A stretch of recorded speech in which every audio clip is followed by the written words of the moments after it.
Hi, I've been wanting to share with you about the yogi's eating window, which is maybe a little bit of an alternative perspective on what I see as the fad of intermittent fasting. I know a lot of people are very into intermittent fasting, and I also see that the way that some people are doing it is probably not to their ultimate benefit over time. And I want to highlight the wisdom of this ancient perspective coming from Ayurveda about highlighting, honoring, and making the most of the peak of digestive fire, or Agni, digestive fire, which happens around 1 p.m. Okay. So when the sun is highest in the sky, the digestive fire is at its peak, and we want to make the most of that opportunity to digest the heaviest and most complex foods that we eat, especially if you eat meat and animal protein is best to eat when the digestive fire is the strongest. And raw food actually requires more work from your body to break down, so we also want to highlight raw foods when the digestive fire is the strongest, which happens around 1. So I know a lot of intermittent fasters like to start their day with black coffee. I think that is super detrimental and destructive over time. If I'm going to have something before I start taking in, caloric foods, it's going to be lemon water. So I only use half a lemon per day. I think, some folks will use a whole lemon and like drink a quart of water. That's a lot of cooling energy. So citrus is cooling, but it's also sour, and sour is the taste that stimulates the liver. So by having a little lemon water, and I'm going to add some hot water to mine to warm it up a bit. Having some lemon water stimulates the digestion by stimulating the liver, and it also adds some vitamin C and just generally gets things moving.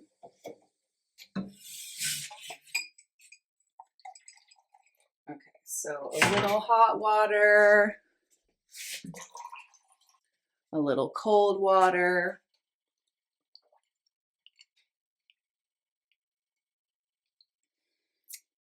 Another option for the first beverage in the morning is fresh ginger tea.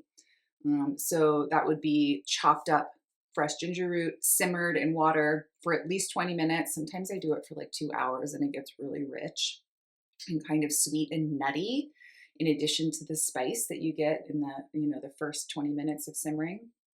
I've also heard Ayurvedic practitioners suggest putting a pinch of dried ginger in hot water and drinking that.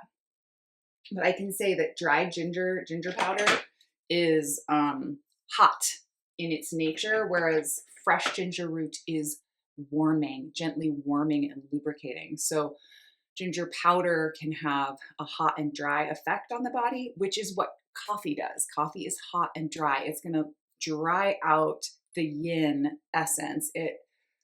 I think of drinking coffee as fracking the adrenals. So you're actually like digging into your supply of energy and you're front loading it. You're like, I want extra of that now. So I'm just going to like plug in the coffee and pull forward some of my jing, some of my essence, some of my yin, some of my energy, so I can, get through this hectic pace of life that modern society wants us to be living in.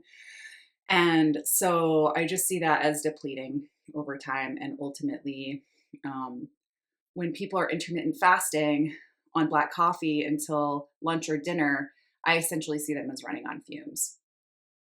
And I don't think that's healthy or sustainable long term.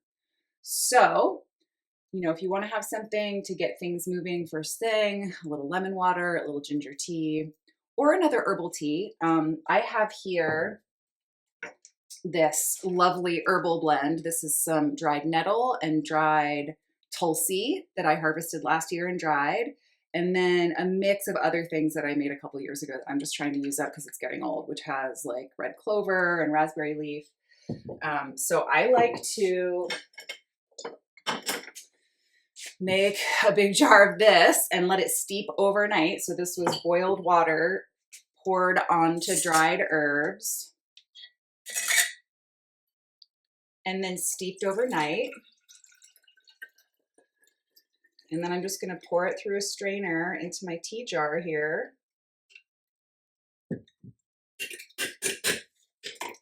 And this herbal tea is really high in minerals, really high in minerals. So that is another wonderful addition to your beverage selection is an overnight steeped green nourishing herbs tea that's high in minerals. It's high in minerals because all of those herbs are high in minerals. The stems, the structure of herb stems is created by mineral matrix. So there's lots of minerals in the stems. So you want to steep that and steep it long in order to extract the most mineral content. Okay, back to the yogi's eating window. So in my practitioner training that I took in 2010, one of the first long-term assignments was to, over the course of 3 months, cultivate the capacity, the ability, the habit to eat 80% of the food that we ate in a day between the hours of 10 a.m. and 4 p.m. 80% of the food intake in a day between 10 and 4. And that felt really challenging to some people who had kids, people who had to get up early and get out of the house, had to eat like a substantial breakfast to be able to make it through their day.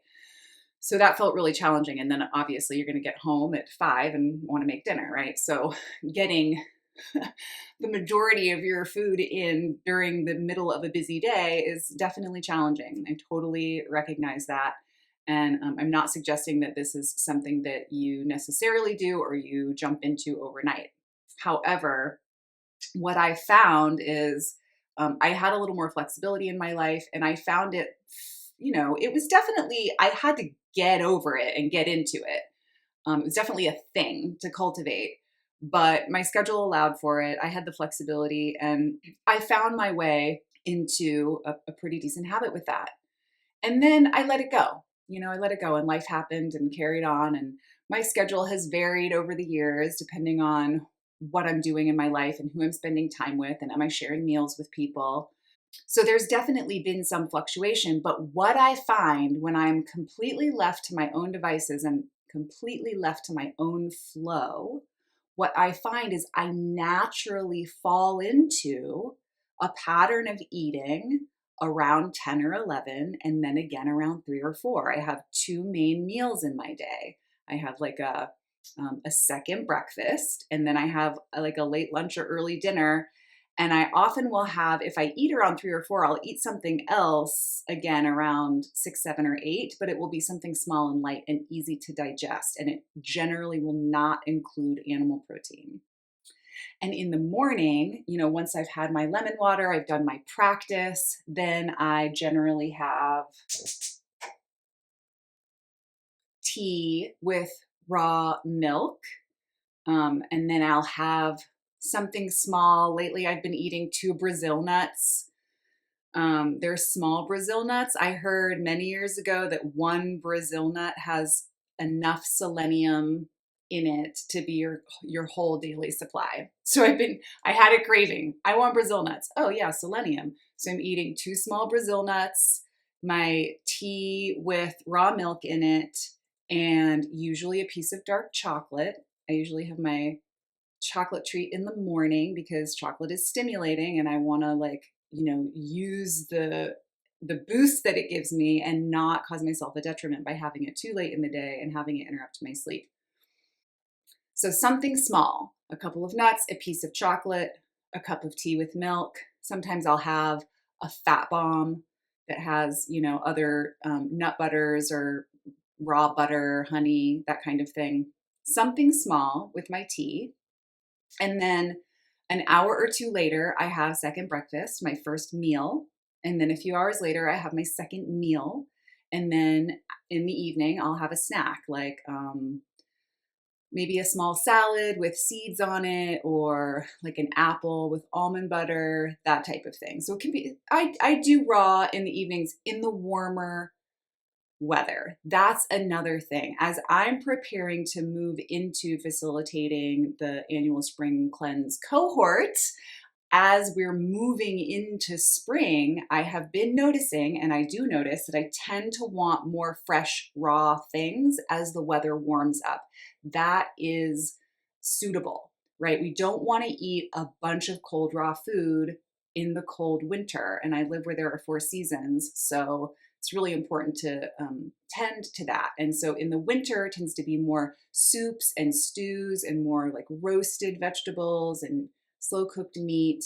And then as the light starts to change, I start wanting to eat more salads and make sprouts. So this is a combination of alfalfa and clover sprouts. I've just sprouted over the past few days. They're ready to go. They're looking fresh and crisp and just green. And I will be transferring them to the refrigerator today. Yeah, and in the winter, in the colder months, dinner might be like a bowl of vegetable soup or something like that, something small, light, and easy to digest. So there is, an organizing principle around a natural organizing principle underneath this idea of intermittent fasting, which is to like ease your digestion into working with something like lemon water or ginger tea, and then giving it a little something to work on with a little protein and a little fat. And then when the sun is at its peak, when the digestive fire, when the Agni is at its peak, then giving the biggest, heaviest meal of the day. Or maybe you have two, substantial meals. I feel like generally the two bigger meals that I eat in a day are like, they're substantial meals. There's probably animal protein, sometimes only in one, sometimes in both, and also vegetables and starches and whatever. And then, and then easing off in the evening so that your digestion isn't overloaded functioning while you're trying to sleep. So here's a really important piece. In the evening, your liver switches over from kind of doing the big work that it's doing throughout the day to like refined sorting. So it's important not to have a big, heavy load of animal protein in the stomach that you're still trying to break down and digest, which the liver has to be involved in when the liver is trying to switch over to its more refined process of sorting. Now, if you have a fast metabolism and you tend to wake up in the night, then you might need to have a snack before bed in order to stabilize your blood sugar so you can sleep through the night and you don't wake up. Now, if that's the case, do have a little snack, but have it be something light. I think cheese, depends on the cheese. Like a lighter, fresher cheese is probably fine. Like a heavier, like Parmesan or aged cheddar is probably going to be a little harder for your body to break down. It's actually good to have some cholesterol at night because cholesterol is a foundation for generating testosterone, which we all need, especially men, but women too definitely need testosterone. So having something with cholesterol at night can be a good idea as long as it's not like a heavy load of animal protein that your body is like struggling to break down while it's actually trying to do this other task that is more beneficial.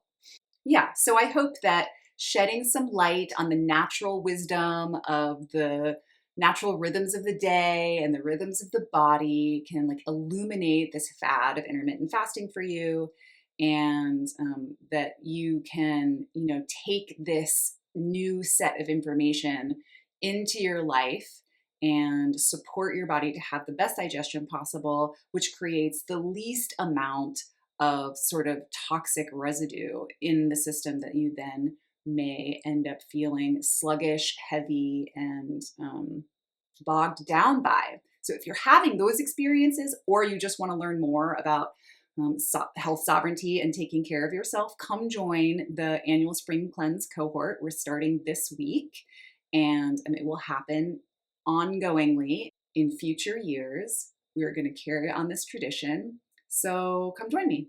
Until then, blessings on your way.